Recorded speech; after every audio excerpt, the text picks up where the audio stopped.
Hello, good evening everyone. I hope आपको मेरी voice proper आ रही होगी। तो आज हम स्टार्ट करते हैं जीके की सीरीज का लेक्चर नंबर 2। अगर आप लोग को ये वीडियो पसंद आ रही हो तो कृपया करके सब्सक्राइब करें और जल्द से अधिक लोगों को शेयर करें जो इस बार एसएससी सीजीएल का एग्जाम देना चाहते हैं या जिन्होंने एसएससी एंट्रेंस का फॉर्म भरा है। अधिक से अधिक लोगों को शेयर करें। चलिए आते हैं पहले क्वेश्चन पे। Identify a substance that is not an allotrope of carbon। हमें आइडेंटिफाई करना है कि कौन सा कार्बन का allotrope है। तो क्या ऑप्शन से क्लियरली लग रहा है कि जो फास्फोरस होगा वो allotrope नहीं होगा कार्बन का। चलिए अब इससे पहले कुछ चीजें कार्बन के बारे में जान लेते हैं। कार्बन कार्बन के पहला इसका एटॉमिक नंबर, कार्बन का एटॉमिक नंबर कितना होता है? 06। कार्बन नंबर 6 होता है। इलेक्ट्रॉनिक कॉन्फ़िगरेशन क्या होता है? 4। ये क्या होता है? इसको बोलते हैं वैलेंस इलेक्ट्रॉन। कौन सा इलेक्ट्रॉन? Valence electron. इतना ध्यान रखिएगा। कार्बन की एक प्रॉपर्टी होती है कैटायन की प्रॉपर्टी। कैटायन की प्रॉपर्टी जिसका मतलब होता है सेल्फ लिंकिंग एटम होता है। कौन सा एटम होता है? Self linking atoms. क्या क्रिएट करते हैं? चैन को क्रिएट कर देते हैं। इसी को हम क्या बोलते हैं? कैटायन। इतना याद रखिएगा। हम बात करते हैं डायमंड की। डायमंड का जो हार्डेस्ट सब्सटेंस होता है, हार्डेस्ट ग्रेफाइट। ग्रेफाइट जो होता है ये नॉन मेटल है। एक्सेप्शन में आता है लेकिन फिर भी एक्सेप्शन इस करते हैं कि गुड कंडक्टर होता है। गुड कंडक्टर होते हैं। इतनी सारी चीजें याद रखिएगा और बाकी चीजें इनमें schedule the most common wild cat in India Felis. अच्छा कैट है जिसका नाम है फेलिस चार्ल्स करके। अच्छा एक शेड्यूल है, ये नॉर्मल वो कॉन्स्टिट्यूशन का शेड्यूल नहीं है। इसको शेड्यूल बनाया गया शेड्यूल ऑफ, मैं लिखते हैं schedule of wild life protection act. Protection act 1970। तो इस ये वाइल्ड लाइफ प्रोटेक्शन एक्ट के तहत शेड्यूल बनाए। कितने शेड्यूल टोटल? 6 शेड्यूल है। अब बात करते हैं शेड्यूल 1 क्या कहता है। शेड्यूल 1 की बात करें, शेड्यूल 1 की बात करें तो ये जो होता है इंडेंजर्ड। शेड्यूल 1 में मतलब आप इसके अंदर जो एनिमल आते हैं आप उसको किल नहीं कर सकते। ठीक, अब इसके अंदर एनिमल कौन कौन से आते हैं? जैसे मान के चलिए टाइगर हो गया, ब्लैक बक हो गया, चीता हो गया और इंडियन हो गया और बहुत सारे। लेकिन एक बात ध्यान रखिए, एक क्लाउडेड रिपोर्ट है। कौन सी लेते? Clouded report. ये एक स्टेट एनिमल है। कोई बताए कहाँ का स्टेट एनिमल है? ये स्टेट एनिमल है लद्दाख का। कहाँ का? लद्दाख। इतनी चीजें याद रखिए। और हाँ, ये इनको हंट किया जा सकता है, कंडीशन है। हंट कब करेंगे? जब ह्यूमन लाइफ डेंजर में हो। क्या हो? ह्यूमन लाइफ यानी कोई शेर किसी गांव में घुस गया हो और वो तबाही मचा रहा हो उस कंडीशन में आप इसको किल कर सकते हैं। हाँ, उसके अलावा कोई भी कंडीशन में आप इसको मार नहीं सकते हैं। और ये किसके अंदर आते हैं? शेड्यूल 1 के अंदर होते हैं। इतना क्लियर हो गया? अब बात करते हैं शेड्यूल 2। शेड्यूल 2 के अंदर जो आते हैं वो इंडियन फॉक्स आते हैं। कौन? इंडियन फॉक्स, कश्मीरी फॉक्स, ये सारे आते हैं। अब शेड्यूल 3 के अंदर जो कौन कौन से एनिमल्स आते हैं? शेड्यूल 3 जो है, पूरा मैं लिखता हूँ, शेड्यूल 3 के अंदर जो एनिमल आते हैं वो है फ्लाइंग फॉक्स। फिर सबको आप हंट नहीं कर सकते, तो ध्यान रखिएगा। अब आते हैं शेड्यूल 4। शेड्यूल इसके अंदर जो एनिमल आता है अपन हंट कर सकते हैं। तो आप लोग बताइए कि किस एनिमल को हम हंट करते हैं, जो बहुत सारी आसान हम अपने घरों में भी करते हैं। पहला हो गया रैट, बैट, और इन सबको आप हंट कर सकते हैं। अब लास्ट शेड्यूल, शेड्यूल 6। शेड्यूल 6 देख लीजिए। शेड्यूल 6 में जो आते हैं वो प्लांट स्पेसीज आते हैं। कौन सी स्पेसीज? प्लांट, प्लांट स्पेसीज आते हैं जिसको हम लोग कल्टीवेट नहीं कर सकते। That can't be cultivated. अब कौन कौन से प्लांट है? तो टीचर प्लांट हो गया, पता है कार्निवोरस प्लांट है ये, टीचर प्लांट हो गया। और बहुत सारे थे, कितने सारे। हाँ, एक बात ध्यान रखिएगा, ये जो शेड्यूल है वाइल्ड लाइफ प्रोटेक्शन एक्ट के तहत है, कॉन्स्टिट्यूशन का शेड्यूल नहीं है। कॉन्स्टिट्यूशन का शेड्यूल अलग है, इसका शेड्यूल अलग है। इस बात को ध्यान रखिएगा। अब आते हैं next question. In which year was the foreign investment board established? किस साल में फॉरेन इन्वेस्टमेंट बोर्ड स्टेब्लिश हुआ था? सबसे पहले ये चीज इसके बारे में जानेंगे कि ये किस मिनिस्ट्री के अंडर आती है। फॉरेन इन्वेस्टमेंट बोर्ड है, किस मिनिस्ट्री के अंडर आती है? तो ये आती है अंडर मिनिस्ट्री ऑफ फाइनेंस। याद रखिएगा, अंडर मिनिस्ट्री ऑफ फाइनेंस। किस साल स्टेब्लिश हुआ था? इसका स्टेब्लिशमेंट आप 1960 ऑप्शन हो जाएगा, 1968। अच्छा, और कुछ बॉडीज के नाम ले लेते हैं, जैसे IRDAI, इसका फुल फॉर्म पे बताएगा? Insurance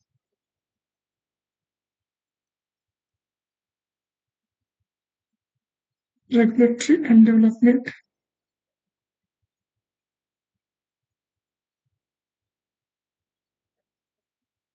authority of India. बात करते हैं इसका एस्टेब्लिशमेंट कब हुआ था। इसका एस्टेब्लिशमेंट जो ईयर है वो 1999 है। किस कमेटी के रिकमेंडेशन पे हुआ था? On recommendation of Malhotra committee. कौन सी कमेटी? मल्होत्रा कमेटी के रिकमेंडेशन पे IRDAI का एस्टेब्लिशमेंट हुआ था। तो ये भी किसके अंदर आएगा? फाइनेंस मिनिस्ट्री के। अब इसके चेयरमैन कौन होंगे? कौन प्रेजेंट है? इनका चेयरमैन है देवाशीष पांडा। ये भी लिख लीजिए, जो चेयरमैन है वो कौन है? देवाशीष, देवाशीष पांडा। इसमें कोई डाउट नहीं है? अब इसमें एक छोटा सा और है, वो देख लेते। एनएचबी किस ईयर में फॉर्म हुआ था? 1988 में हुआ था।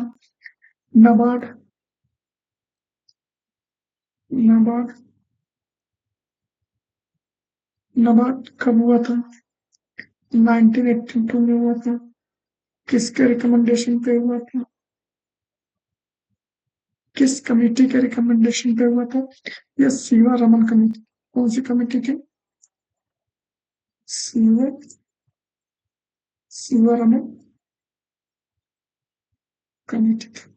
इतना आप लोग याद रखिएगा। प्रेसिडेंट में declare president under which article? देखिए प्रेसिडेंट रूल लगता कब है? जब मान लीजिए कि गवर्नर या गवर्नर जब रिपोर्ट देता है किसको? प्रेसिडेंट। ठीक। और प्रेसिडेंट इस रिपोर्ट पे क्या करते हैं? सहमत हो जाते हैं। हाँ ये सही है। तो उस स्टेट में ये कौन सा रूल लगा देते हैं? President rule. अब प्रेसिडेंट रूल किस आर्टिकल के तहत आते हैं? अच्छा ये बात और, ये जो प्रेसिडेंट रूल होता है वो कितने मंथ के लिए होता है? याद रखिएगा, केवल 6 मंथ के लिए ये प्रेसिडेंट रूल लगता है।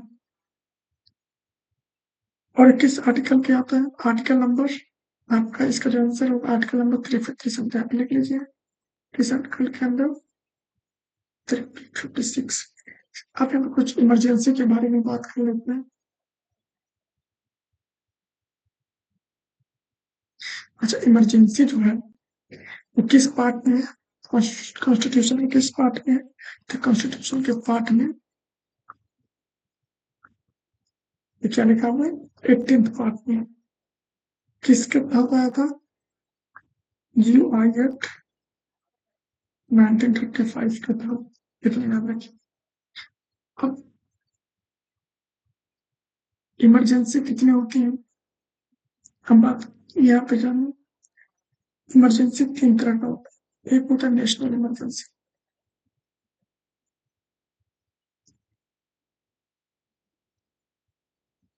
ये किस आर्टिकल के तहत आता है? तो ये आर्टिकल 300 उनके तहत आता है। ठीक है। अभी तक 3 टाइम्स नेशनल इमरजेंसी लग चुकी है। कितने टाइम्स लग चुकी है? 3 टाइम्स लग चुकी है। किस किस साल लगा था? 1962, 1971 और 1975। 3 टाइम्स नेशनल इमरजेंसी लगी है। इतना याद रखिएगा। अच्छा इस रेजोल्यूशन को पास करने के नेशनल इमरजेंसी लगाने को तो हमें लोकसभा, ये ध्यान रखिए। अगर नेशनल इमरजेंसी ऐसे नहीं लग जाती है, इसमें लोकसभा प्लस राज्यसभा, लोकसभा और राज्यसभा का स्पेशल मेजोरिटी होनी चाहिए। कौन सी मेजोरिटी? Special majority. और ये भी याद रखिएगा टाइम लिमिट होता है, 1 महीने के अंदर होनी चाहिए। ठीक है। अगर लोकसभा और राज्यसभा में स्पेशल मेजोरिटी से पास होती है तब जाके हमारी जो नेशनल इमरजेंसी लगती है। अगर इसको हटाना हो, अगर इसको हटाना फॉर रिमूविंग, इसको हटाने के लिए लोकसभा में किस समय में? केवल लोकसभा में सिंपल मेजोरिटी लानी पड़ेगी, या फिर प्रेसिडेंट अपने आप से हटा सकता है इसको। ये भी ध्यान रखिएगा। लेकिन अगर पार्लियामेंट के अकॉर्डिंग चला जाए तो लोकसभा में आपको सिंपल मेजोरिटी लानी पड़ेगी। इमरजेंसी प्रेसिडेंट खुद से हटा सकता है। अब बात करते हैं दूसरा प्रेसिडेंट रूल। हमने बता ही दिया। अब प्रेसिडेंट रूल जो है मैक्सिमम कितनी बार लग चुका है? मैक्सिमम टाइम्स कहाँ लगा है? तो मैक्सिमम टाइम्स लगा है आपका मणिपुर में। यहाँ पे कितनी बार लगा है? 10 टाइम्स का प्रेसिडेंट रूल लगा है। और बात अपने यूपी की करें, यूपी में लगा नो ट्रांसमिशन इमरजेंसी लगी है। प्रेसिडेंट रूल बताए थे कौन सा आर्टिकल आता है? आर्टिकल 3। ठीक है। अब इसी में एक आर्टिकल 365 होती है। आर्टिकल 365 ये कब लगती है? जब स्टेट गवर्नमेंट जो स्टेट गवर्नमेंट है सेंट्रल गवर्नमेंट के अकॉर्डिंग नहीं चलती, सेंट्रल गवर्नमेंट के अकॉर्डिंग फुलफिल नहीं करती है, तो उस स्टेट में कौन सा लग जाता है? प्रेसिडेंट रूल किस आर्टिकल के तहत? आर्टिकल 365। लास्ट इमरजेंसी जो होती है हमारी फाइनेंशियल इमरजेंसी। फाइनेंशियल इमरजेंसी किस आर्टिकल के तहत आता है कि ये होता है? Article number 300। ये अब इमरजेंसी अभी तक लगी नहीं है, नॉट यूज्ड, अभी तक इस इमरजेंसी का यूज नहीं हुआ है। यहाँ तक हमें लगता है समझ में आ गया होगा। बात करते हैं which of the language is spoken by the list population of India. तो यहाँ पे क्वेश्चन को कंप्लीट कर लीजिए कि अकॉर्डिंग टू सेंसस वन है, अकॉर्डिंग टू किस सेंसस के अकॉर्डिंग है? 2021 जो सेंसस हुआ था उसके अकॉर्डिंग कौन सा लैंग्वेज सबसे कम बोला जाता है? तो देख के ही लग रहा है कि संस्कृत लैंग्वेज सबसे कम बोला जाता है। अच्छा, यहाँ पे सबसे मोस्ट स्पोकन लैंग्वेज यहाँ पे लिखते हैं और सबसे लिस्ट स्पोकन, मस्ट स्पोकन में पहला, दूसरा, तीन, टॉप 3 बताते हैं, ठीक है? और इसमें भी टॉप 3 सबसे ज्यादा बोला जाता है तो हिंदी बोली जाती है, ये याद रखिए। कितनी परसेंटेज याद रखिएगा?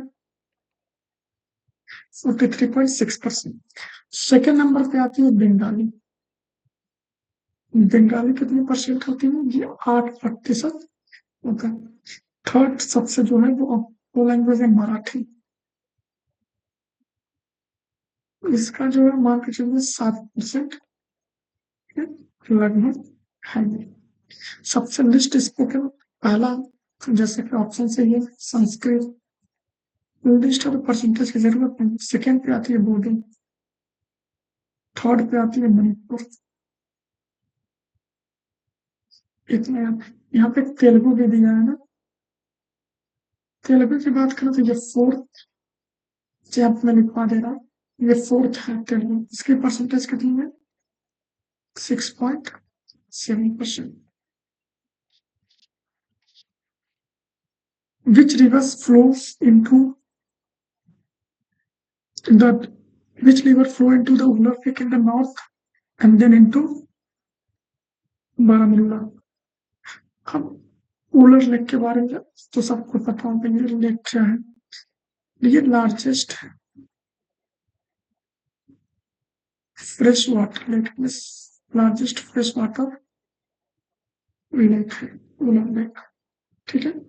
इसमें कोई डाउट तो नहीं होगा। हम बात करते हैं कुछ लेक के बारे में, इसका आंसर जो होगा वो झेलम है। इसका आंसर क्या है?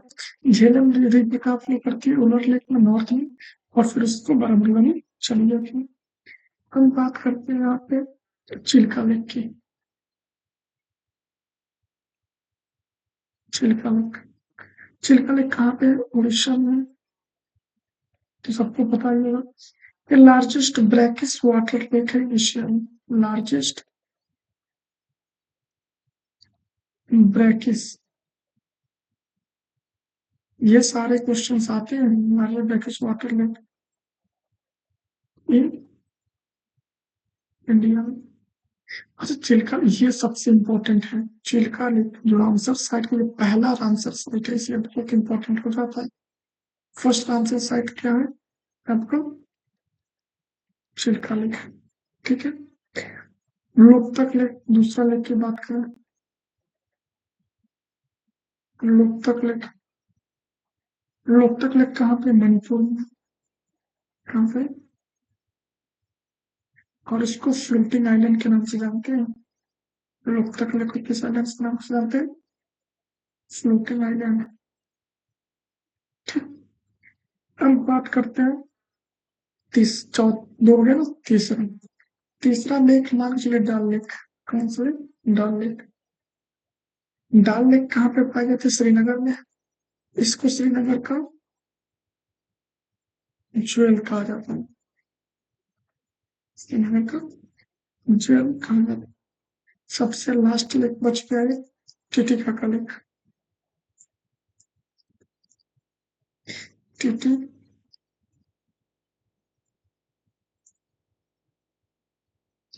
टीटी का कलिक, टीटी का कलिक जो है हाईएस्ट नेविगेबल लेक है,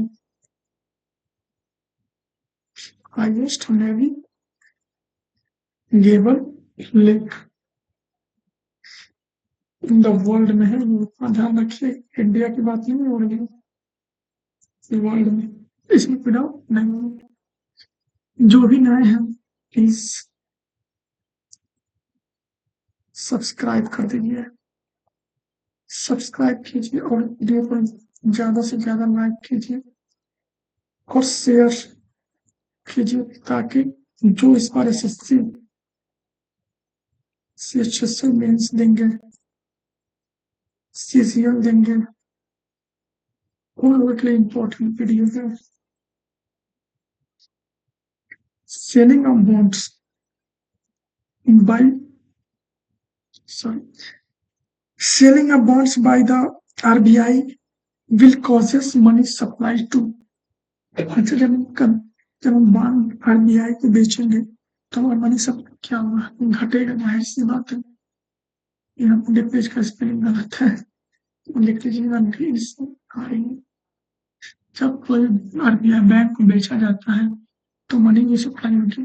तो होता क्या है ना कि मार्केट में मनी बढ़ गई है, अब इसको मनी बढ़ गई है, अब इसको कंट्रोल करना है तो ये क्या करेगी, अपने बॉन्ड को बेच देगी। किसको, आरबीआई को। जब आरबीआई को बेचेगी, आरबीआई क्या करेगा, पैसा देगा, इससे क्या हो जाएगा, हमारा जो मनी सप्लाई होगा हो जाएगा, घट जाएगा।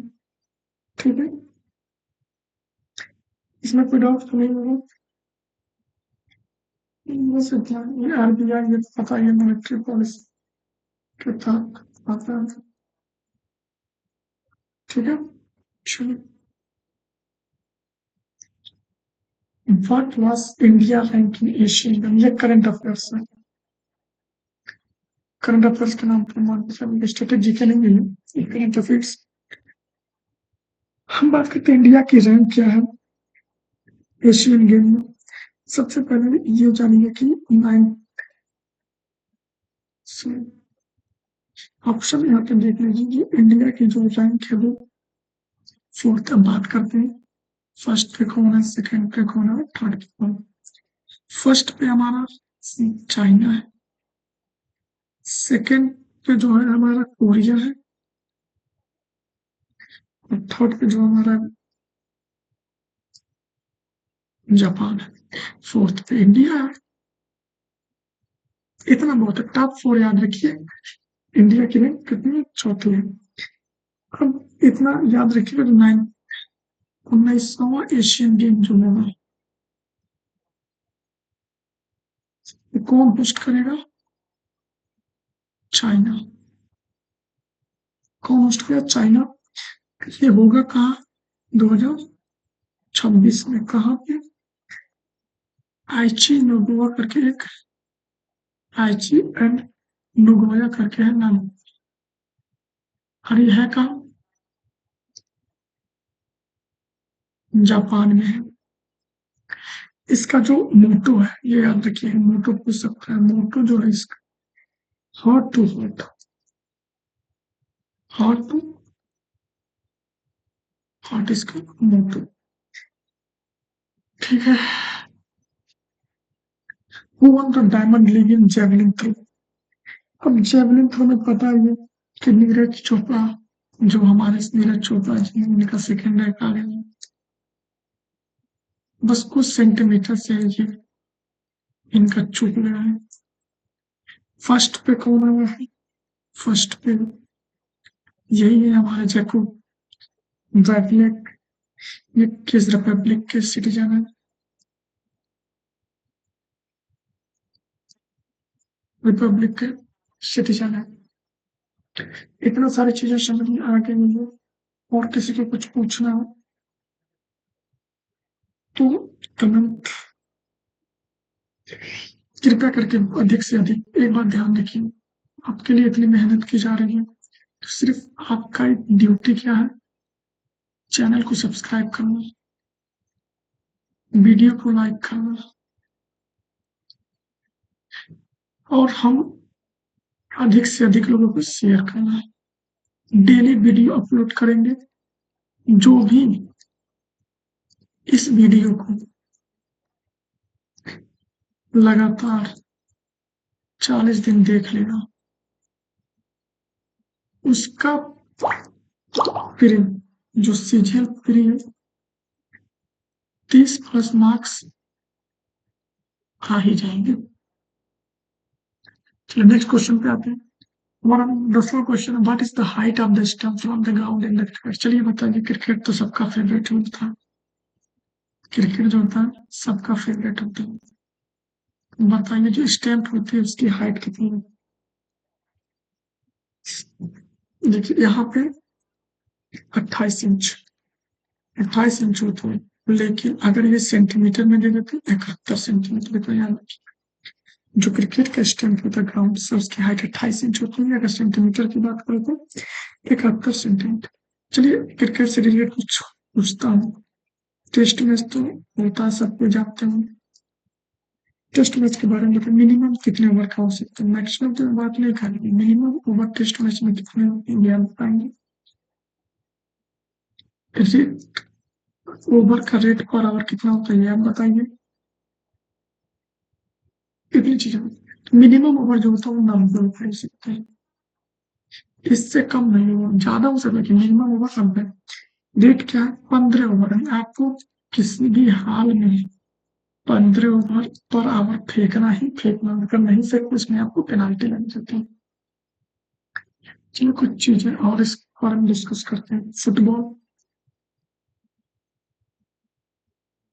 फुटबॉल की बात करें, वेट फुटबॉल का जो वेट होता है वो बताइए कितना होता है। 15 औंस। औंस एक यूनिट है। अगर ग्राम में बताओ तो ग्राम में इसका लगभग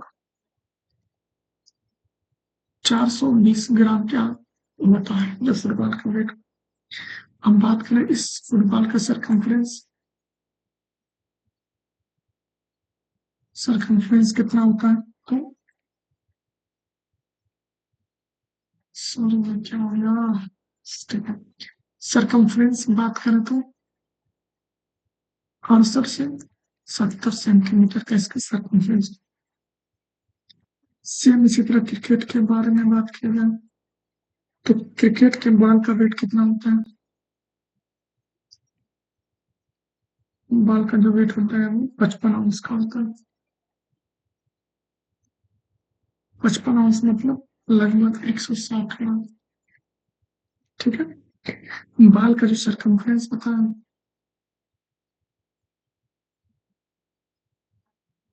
वो कितनी होती है। अगर बात सरकमफ्रेंस की करें तो 9 इंच। अगर इसको आप सेंटीमीटर में काउंट करना चाहते तो पता है कि 1 इंच में कितना सेंटीमीटर होता है, 2.5 सेंटीमीटर। तो 9 इंच में कितना हो जाएगा, 9 फिर 45 में 4 22.5 सेंटीमीटर इसका सरकमफ्रेंस। इतना याद रखिएगा। आखिरी बार इस इस चैनल को सब्सक्राइब करें, इससे मोटिवेशन मिलती है। और अधिक से अधिक वीडियो को लाइक करें। Thank you.